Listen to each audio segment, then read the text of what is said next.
अभी रिसेंटली पिछले 2-1 साल में हमने ये काफी बात सुनी है कि इंडियन हॉकी का रिवाइवल हो रहा है। शायद हम अपनी पुरानी ग्लोरी पे वापस जाएं, शायद इंडियन हॉकी वर्ल्ड में फिर से डोमिनेट कर पाए। और ये सब बातें उस रेफरेंस से आती हैं कि एक टाइम था जब हमने लिटरली वर्ल्ड हॉकी पर राज कर रखा था।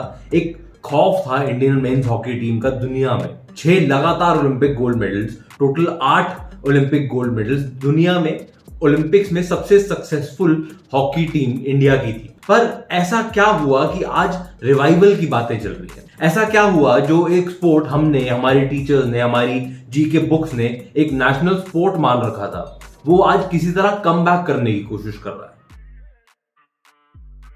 Hello and welcome back to sports circle. एक छोटी सी सीरीज स्टार्ट कर रहे हैं इंडियन स्पोर्ट्स की हिस्ट्री के अराउंड, और शुरुआत करते हैं हॉकी से।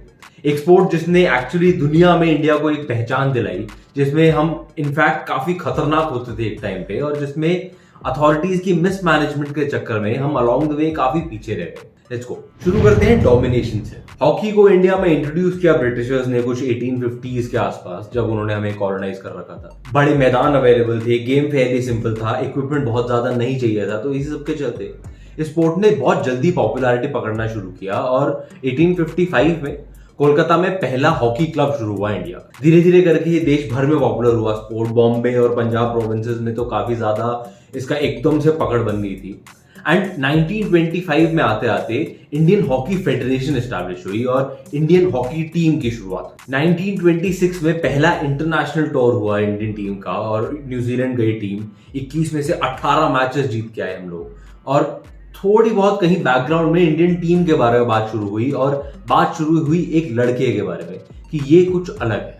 1928 आया, ओलंपिक्स में हॉकी को एक परमानेंट जगह मिली, इंडिया को भी पार्टिसिपेट करने का एक मौका मिला, और एक जो बातें चल रही थी बैकग्राउंड में वो सारी दुनिया खुल के करने लगी। 1928 ओलंपिक्स में हमने गोल्ड मेडल जीता पहली बार, और 29 गोल्स मारे पूरे टूर्नामेंट में। 5 मैचेस खेले, 29 गोल्स मारे और एक भी गोल कंसीड नहीं किया। उन 29 गोल्स में से 14 गोल्स उस अलग वाले लड़के ने मारे, मेजर ध्यानचंद। हॉकी की हिस्ट्री में वर्ल्ड के आज तक के ग्रेटेस्ट प्लेयर।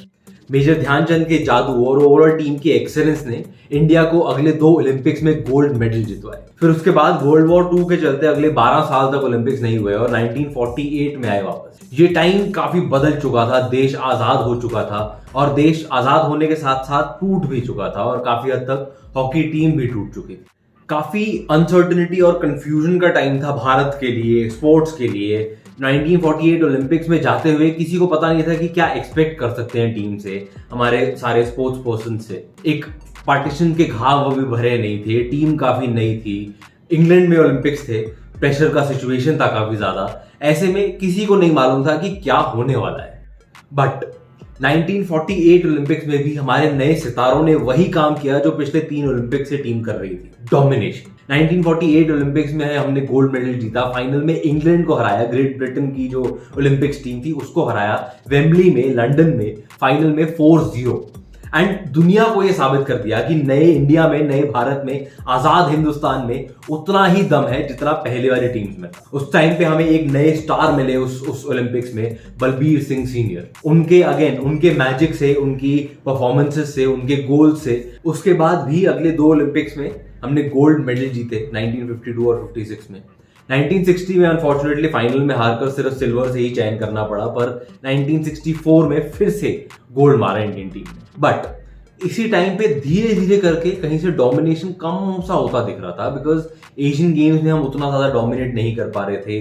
1968 ओलंपिक्स में ब्रॉन्ज मेडल आया, 1972 ओलंपिक्स में भी सिर्फ ब्रॉन्ज मेडल आया। इसी टाइम पे एक हॉकी वर्ल्ड कप भी चालू हो गया था, और पहले जो 2 एडिशन थे 1971 और 73, उसमें सिर्फ ब्रॉन्ज और सिल्वर मेडल्स ही आए इंडिया के। 1975 में इंडिया ने हॉकी वर्ल्ड कप जीता जरूर, पर इसी साल में कुछ एक ऐसी चीज हुई, एक ऐसी अनाउंसमेंट हुई जिससे हॉकी स्पोर्ट और इंडिया के फॉर्चून्स हमेशा के लिए बदल दिए। एस्ट्रोटर्फ या आर्टिफिशियल ग्रास सर्फेसेस पहली बार इंट्रोड्यूस किए गए हॉकी में, और 1976 में पहली बार था जब ओलंपिक्स में इस सर्फेस का यूज किया गया। अब इंडिया की हॉकी हिस्ट्री को देखो तो सारे ही प्लेयर्स मैदानों में खेलते थे, मैदानों में खेल के बड़े हुए थे। थोड़े से स्लोअर सर्फेसेस की आदत थी उनको, पास और ड्रिबल करके इंडियन टीम का स्टाइल था। एंड ये जो सर्फेसेस थे बिल्कुल अलग थे। Astroturf basically European style of hockey को ज्यादा सूट करता था, अनइंटेंशनली या इंटेंशनली। स्पीड काफी बढ़ गई थी गेम की, फिजिकल जो चैलेंजेस थे वो भी काफी चेंज हो गए थे। इस टाइप के सर्फेसेस पे भागने के लिए आपकी बॉडी को एक्स्ट्रा ताकत लगानी पड़ती है। तो ये सारे छोटी छोटी चीजें इतने बड़े लेवल पर आके बहुत ज्यादा मैटर कर जाती हैं, और इस टाइप के चैलेंजेस के लिए हमारी टीम तैयार नहीं थी बिल्कुल भी। 1976 ओलंपिक्स में हम लोग 7th फिनिश किए, पहली बार इंडिया की ओलंपिक हिस्ट्री में पोडियम से बाहर। और ये एक बहुत बड़ा धक्का था उस टाइम पे, उस रिकॉर्ड को देखते हुए। इन ओलंपिक्स के बाद FIH ने इनफैक्ट दुनिया भर में एस्ट्रोटर्फ के इंस्टॉलेशंस का काम शुरू कर दिया, और कई रिपोर्ट्स की माने तो जो कंपनी ये एस्ट्रोटर्फ बनाती थी उसने काफी हद तक उनको पे भी किया, FIH को पे भी किया, ये हर सर्फेस का कुछ $5,000 के आसपास। और ये एक बहुत बड़ा स्टेप कह लो, एक लीगल ब्राइब कह लो इस चीज को, जो एंड कई जगह पे इंडिया, पाकिस्तान और भी कई फेडरेशंस के कुछ ऑफिशियल्स ने ये भी अलेज किया कि मैच फिक्सिंग तक चल रही है, रेफरीज जानबूझ के इस तरह के डिसीजंस दे रहे हैं कि ये जो टर्फ है उससे उस टर्फ का और ज्यादा खिल कर आए एक रिव्यू। एंड वो कभी चीजें ऑब्वियसली प्रूव नहीं हो पाई। एंड इनफैक्ट इंडिया की अगर बात करें तो पॉलिटिक्स काफी डोमिनेंट है, हमेशा से हमने देखा है, हमने काफी सारे स्पोर्ट्स में देखा है किस तरह से एक बार पॉलिटिक्स घुस जाए तो फिर काफी चीजें खराब करके ही निकलता है। और उस टाइम के पॉलिटिक्स ने भी काफी सारी चीजें खराब करी इंडियन हॉकी टीम के लिए, क्योंकि उस टाइम के जो प्रेसिडेंट थे M.A.M. रामास्वामी, और उनकी लीडरशिप में इंडियन हॉकी फेडरेशन ने इस एस्ट्रोटर्फ वाली चीज को अपोज किया ही नहीं ढंग से। एंड ना उसे ढंग से अपोज किया, ना उसे ढंग से अडॉप्ट किया इंडिया में, और काफी हद तक हम लोग बहुत पीछे रह गए बाकी सबसे उन 4-5 साल के अंदर अंदर। क्योंकि देखा जाए तो इंडिया हमेशा से एक ऐसी कंट्री रही है जो ग्रास रूट पे बहुत ज्यादा खर्चा नहीं करती जब बात आती है स्पोर्ट्स की। एंड वही यहाँ पे भी हुआ, क्योंकि इंडिया में हॉकी की पॉपुलैरिटी के बहुत बड़े मेजर फैक्टर्स थे कि आपको क्या चाहिए। एक खाली मैदान चाहिए, थोड़े से हॉकी स्टिक्स चाहिए, वो भी आप बेसिकली कई लोकल लेवल्स पे तो लकड़ियों से बस थोड़ी सी बेंट लकड़ियों से ही बना देते हैं, और एक बॉल चाहिए और बस खेलो।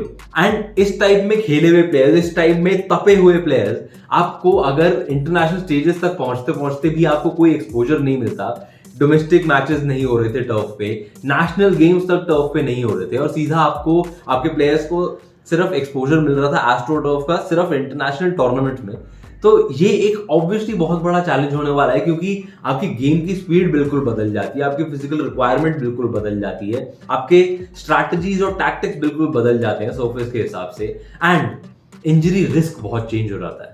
इन सब चीजों को देखते हुए एक अलग ही वो जो हमारा लोकल स्ट्रक्चर था, हमारा बहुत स्ट्रॉन्ग लोकल सेंटिमेंट था हॉकी के साथ, वो सारा धीरे धीरे करके खत्म होने लग गया। बिकॉज अगेन हमारे इंटरनल पॉलिटिक्स ने ये अलाउ ही नहीं किया कि हम इस चीज को लोकल ग्रास रूट लेवल पे थोड़ा सा सपोर्ट करें। 1980 ओलंपिक्स में जबकि हम लोग गोल्ड मेडल जीते किसी तरह, पर ये एक ऑलमोस्ट एक एस्ट्रिक्स वाला टूर्नामेंट था, बिकॉज सोवियत यूनियन में हो रहा था ये टूर्नामेंट, और बहुत सारी कंट्रीज आपके Australia, England, New Zealand, Netherland, Pakistan, ये सारे नहीं गए थे उस टूर्नामेंट में। और काफी लोग आज तक इस जो गोल्ड मेडल को इस चीज का क्रेडिट साथ थोड़ा सा चला जाता है कि जी बड़ी टीम्स तो आई नहीं थी, जो टीम्स एक्चुअली डोमिनेट कर रही थी एस्ट्रोटर्फ वगैरह में, इसी वजह से इंडियन टीम को थोड़ा सा आसान एक रन मिला। एंड देखा जाए तो आप उस चीज को 100% डिनाई भी नहीं कर सकते।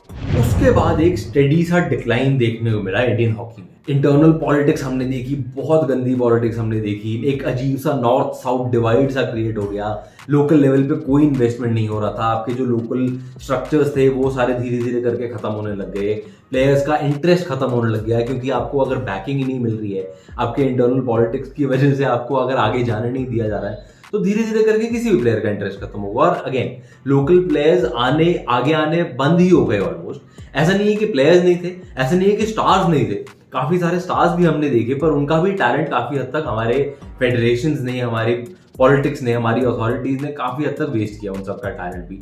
रीसेंट टाइम्स की अगर बात करें तो धनराज पिल्ले जो ग्रेटेस्ट थे इन टाइम के 90s के दशक के और 2000 के भी, काफी उनका बहुत ज्यादा एक इंस्पिरेशनल जर्नी रही।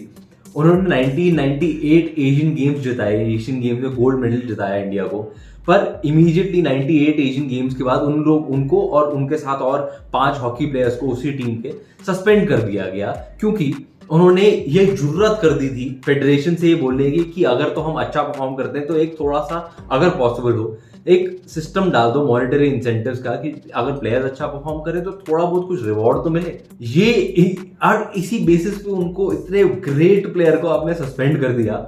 ऑब्वियसली क्या मैसेज जाएगा बाकी हॉकी प्लेयर्स के लिए। साइड बाय साइड आपने देखा कि क्रिकेट भी इसी टाइम में 83 वर्ल्ड कप की जीत के बाद क्रिकेट की भी पॉपुलैरिटी बढ़ती जा रही थी। एंड इन सब फैक्टर्स से आपस में ही लड़ने के चक्कर में हॉकी कभी क्रिकेट के साथ, क्रिकेट की राइज के साथ कभी कंपीट ही नहीं कर पाया। और एक जो स्पोर्टिंग रिकग्निशन और स्पोर्टिंग एक आइडेंटिटी की रेस में काफी पीछे रह गया इंडिया में 80s और 90s में। 90s और 2000 में केपीएस गिल और के ज्योति कुमारन के लीडरशिप में एक काफी खराब पीरियड रहा इंडियन हॉकी फेडरेशन का और इंडियन हॉकी का ओवरऑल। इस टाइम में मेंस हॉकी टीम ने तो काफी खराब परफॉर्मेंसेस दिखाए हैं। 2008 ओलंपिक्स में तो हम लोग क्वालिफाई ही नहीं हुए थे। इस टाइम पे विमेन्स हॉकी टीम ठीक ठाक कर रही थी। 2002 कॉमनवेल्थ में हम लोग की टीम ने गोल्ड मेडल जीता, पर उन लोगों का भी अनफॉर्चुनेटली कोई खास रिकग्निशन नहीं था। उन लोगों को भी ऐसा कोई सपोर्ट नहीं मिला कि हाँ इतनी बड़ी एक जीत दी है, उसके बाद इस जीत पे बिल्डअप करते हैं। बिकॉज अगेन बड़ी ईगोज एट प्ले, सब लोग अपना ही एक मतलब देख रहे थे, सबको अपना एक फोटो ऑप चाहिए था, सबको अपना एक लीडरशिप, एक पॉलिटिकल एजेंडा साबित करना था हर जगह पे। और ये सब जो खिचड़ी सी थी, ये जो गंदा सा दलदल बन गया था, उसके अंदर ऑब्वियसली कुछ भी होता लग नहीं रहा था। एंड इवेंचुअली लेट 2000 में 2008-9 के आसपास के ज्योति कुमारन, जो कि उस टाइम पे सेक्रेटरी थे, वो एक स्टिंग ऑपरेशन में पकड़े गए, एक ब्राइब लेते हुए प्लेयर्स को इंक्लूड करने के लिए। एंड इवेंचुअली आईएचएफ को डिसबैंड कर दिया गया। हॉकी इंडिया करके एक नई फेडरेशन बनाई गई उस टाइम पे। एंड थोड़ी सी होप जागी कि शायद ये लोग कुछ अलग कर सकें, क्योंकि जो आईएचएफ का टेन्योर था उससे पहले 10-15 साल का, वो एक कह लो डार्क पीरियड था इंडियन हॉकी के। एक टाइम था जब देश में सारे लोग हॉकी के पीछे पागल थे, सबको बहुत ज्यादा फर्क पड़ता था छोटी छोटी डेवलपमेंट से इंडियन हॉकी टीम को लेकर। पर इन लोगों के चक्कर में, इन लोगों के पॉलिटिक्स के चक्कर में, इन लोगों की ईगोज के चक्कर में इतना बुरा हाल हो गया कि एक फॉरगॉटन स्पोर्ट सा हो गया हॉकी ऑलमोस्ट। पिछले 10 साल में एक थोड़ा सा रिवाइवल सा हुआ है इंडियन हॉकी का for sure. 2013 onward foreign coaches को एम्प्लॉय किया गया इंडियन हॉकी टीम्स के लिए, जो कि अपने साथ नई स्ट्रैटेजीज लेकर आए हैं, एक फिटनेस का फोकस लेकर आए हैं, एक नया वर्क एथिक लेकर आए हैं इंडियन टीम्स के लिए। उसके अलावा हमने देखा है मॉडर्नाइजेशन हुआ है काफी सारे सिस्टम्स का, ट्रेनिंग फैसिलिटीज इंप्रूव करी गई हैं, एनालिस्ट, साइकोलॉजिस्ट, इस टाइप के लोगों को भी एम्प्लॉय किया गया इंडियन हॉकी टीम्स के लिए, ताकि एक इंटरनेशनल स्टेज पे बाकी जो टीम्स कर रही हैं उनके साथ कहीं compete तो कर पाए ये लोग। एंड इस सारी चीजों ने रिजल्ट्स दिखाए हैं for sure. Hockey India league एक इंट्रोड्यूस करी गई थी और उसके बारे में हमने काफी एक्सटेंसिवली बात भी करी है 2 वीडियोस में in fact. And hockey India league का भी काफी हमने देखा एक ग्रास रूट लेवल पे बहुत बड़ा इम्पैक्ट छोड़ के गई ये लीग। उसके अलावा हमने देखा है कि ओडिशा गवर्नमेंट ने जिस तरह से सपोर्ट किया है, जिस तरह से स्पॉन्सर किया है इंडियन हॉकी को, वो बहुत एक काबिले तारीफ चीज है। उसके बारे में भी हमने काफी इन डेप्थ वीडियो किया था कि किस तरह नवीन पटनायक जी के लीडरशिप में ओडिशा गवर्नमेंट ने इंडियन हॉकी टीम्स, मेन और वुमेन टीम्स को, सीनियर जूनियर सारी टीम्स को स्पॉन्सरशिप दी है, फैसिलिटीज दी हैं। उन्होंने हॉकी में ही एक ओडिशा में अलग से इंफ्रास्ट्रक्चर बना के दिया है, नए स्टेडियम्स बन रहे हैं, ट्रेनिंग फैसिलिटीज बहुत सारी बन रही हैं, स्पोर्ट्स कॉलेजेस, स्पोर्ट्स हॉस्टल्स बहुत सारे बन रहे हैं ओडिशा गवर्नमेंट के अंडर। एंड ये एक बहुत ट्रांसफॉर्मेटिव स्टेप रहा है, क्योंकि हिस्ट्री में पहली बार देखा है कोई स्टेट स्पॉन्सर कर रहा है किसी स्पोर्ट्स टीम को एंड इस तरह से इन्वेस्ट कर रहा है स्पोर्ट्स में। तो ये एक बहुत बहुत पॉजिटिव स्टेप रहा है इंडियन हॉकी के लिए। हमने पिछले 10 साल में वापस जीतना भी शुरू किए हैं चीजें, एशियन गेम्स में, वर्ल्ड टूर्नामेंट्स में, आपके ओलंपिक्स में फाइनली एक मेडल आया 40 साल के बाद, जब इंडियन मेंस हॉकी टीम ने ब्रॉन्ज मेडल जीता। इन्हीं ओलंपिक्स में, टोक्यो ओलंपिक्स में ही विमेन्स हॉकी टीम ने भी काफी अच्छा परफॉर्म किया, 4th फिनिश किए, बहुत पास थे मेडल के, पर एक बहुत अच्छा एक स्टेप लिया और पिछले 2 साल में बहुत तगड़ी ग्रोथ दिखाई इंडियन विमेन्स हॉकी टीम ने भी। एंड अभी अगर करंटली देखें तो होप दिख रही है फॉर श्योर। अभी पिछले कुछ टाइम में थोड़ा बहुत फिर से पॉलिटिक्स का इशू आना शुरू हुआ था हॉकी इंडिया में, पर उसको किसी तरह से अवॉइड कर दिया गया। Dilip Tirkey, farmer India hockey great, वो अब प्रेसिडेंट हैं हॉकी इंडिया के। उसके अलावा हॉकी इंडिया लीग को भी रिवाइव किया जा रहा है, धीरे धीरे करके नए कोचेस, नए सिस्टम्स को और इंटीग्रेट किया जा रहा है। मेंटल स्ट्रेंथनिंग कोचेस, जो एक थोड़ी सी कमी दिखी पिछले 1-1.5 साल में, मेंटल स्ट्रेंथ की, उन लोगों को भी इंटीग्रेट करने की बातें चल रही हैं। तो काम हो रहा है, थैंकफुली थोड़े पॉजिटिव स्टेप्स लिए जा रहे हैं। ओडिशा गवर्नमेंट की अगर बात कर लूं तो उन्होंने पहले तो 4-5 साल का ही स्पॉन्सरशिप डील किया था, उन्होंने अब 10 साल के लिए एक्सटेंड कर दिया है। इंडियन हॉकी टीम्स को स्पॉन्सर करेंगे वो 10 साल के लिए, 2033 तक। ब्रिलियंट स्टेप है वो भी, बहुत बड़ी न्यूज है इंडियन हॉकी के लिए। And again as fans of Indian sport एक अच्छी होप है, बिकॉज अगेन कोई ऐसी दुश्मनी नहीं है क्रिकेट से, पर क्रिकेट के अलावा भी बहुत स्पोर्ट है, बहुत स्पोर्ट्स पर्सन है, एंड उन सबको थोड़ा थोड़ा करके बढ़ावा जो मिलता है उसे देख के अच्छा बहुत लगता है। एंड इस साल ये वाला और अगला एक साल बहुत क्रूशल होने वाले हैं हॉकी के लिए। एशियन गेम्स है इस साल में, अगले साल ओलंपिक्स हैं, एंड आई रियली होप अच्छा करके जाए, कुछ एक और मेडल आए। पिछली बार ब्रॉन्ज आया था, इस बार फाइनल तक पहुंचे, सिल्वर या गोल्ड आए। इंडियन विमेंस टीम का भी एक मेडल आया ओलंपिक्स में, एंड एशियन गेम्स में भी होपफुली इंडियन मेंस और विमेंस टीम डोमिनेट करेंगी हॉकी में। देखते हैं क्या होता है। आपका क्या कहना है इस पूरे इंडियन हॉकी मॉडल के बारे में? इंडियन हॉकी का किस तरह से एक ऑलमोस्ट इंजीनियर्ड डाउनफॉल हो गया जस्ट बिकॉज लोगों की ईगो सेटिस्फाई नहीं हो रही थी, और आपकी क्या उम्मीदें हैं अब इंडियन हॉकी से? नीचे कमेंट्स में जरूर बताएं। वीडियो अगर पसंद आया तो लाइक का बटन प्लीज दबा दो, बिकॉज एल्गोरिथम्स यूट्यूब और इस सबको काफी ज्यादा पसंद आते हैं लाइक्स, एंड ज्यादा लोगों तक पहुंचा पाते हैं ये। तो अगर आप लाइक का बटन दबाओगे तो आपके जैसे और हमारे जैसे और स्पोर्ट्स लवर्स तक पहुंच पाएगा ये वीडियो। बाकी अगर आपको इस टाइप का कंटेंट पसंद आ रहा है इंडियन स्पोर्ट्स के अराउंड, इंडियन स्पोर्ट्स पीपल के अराउंड, तो चैनल को सब्सक्राइब करना ना भूलें। मिलते हैं आपसे अगले वीडियो।